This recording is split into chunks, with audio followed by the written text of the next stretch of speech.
உத்தரவாதம் கொடுத்தா நாங்க போறோம். நாங்க 1.5 வருஷமா இதான் பேசிட்டு இருக்கோம். நீங்களும் இருக்கீங்க, சார் இருக்காங்க, எல்லாரும் இருக்காங்க. சும்மா சொல்லிட்டு இருக்கீங்க.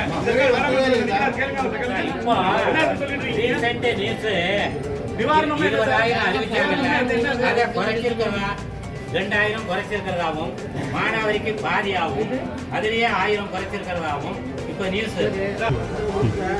அது உங்க பிரச்சனை சார்.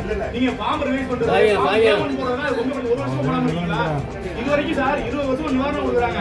இந்த மாதிரி பண்ணிருக்காங்க. 1 வருஷம் முடிச்சு கொடுத்துருக்காங்களா, இல்ல கொடுக்காம இருந்திருக்காங்களா? 10 நாள்ல பணம் கொடுத்துருக்காங்க சார். இது வரலாறு இருக்குல்ல.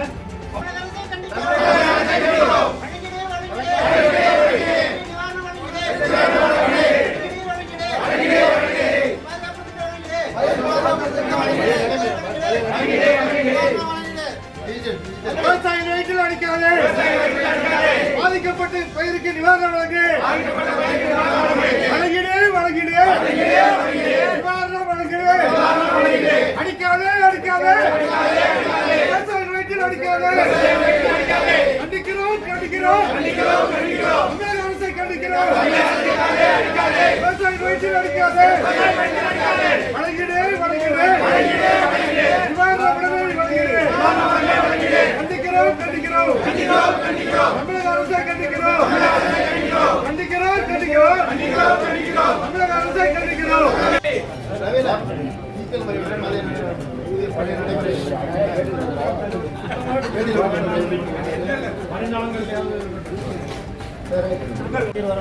நமக்கு வந்து நிவாரணம் அது வரைக்கும் நாங்க இந்த இடத்துல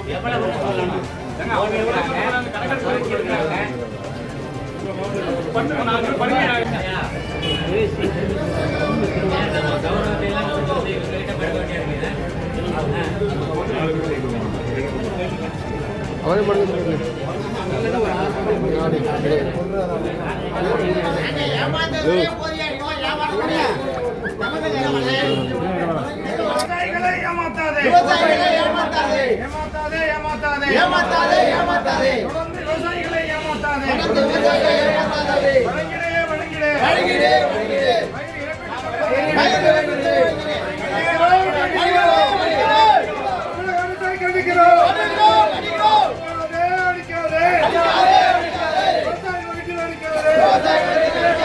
பாதிக்கப்பட்ட பயிர்களுக்கு உடனடியாக நிவாரணம் வழங்கிடு வழங்கிடு கண்டிக்கிறோம் கண்டிக்கிறோம்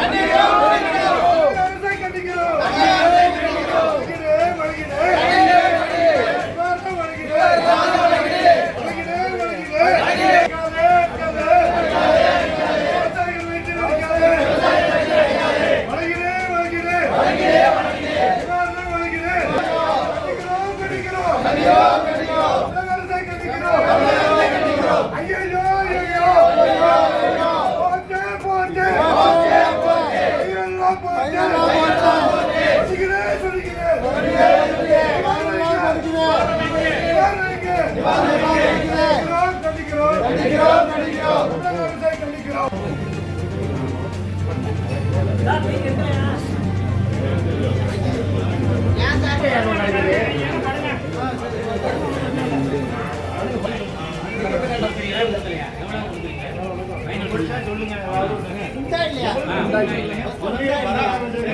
யாரு பச்சை துண்டு உள்ள ஒரு போராட்டம் நடத்தினா வழக்கு போடுவோம் என்ன கருத்து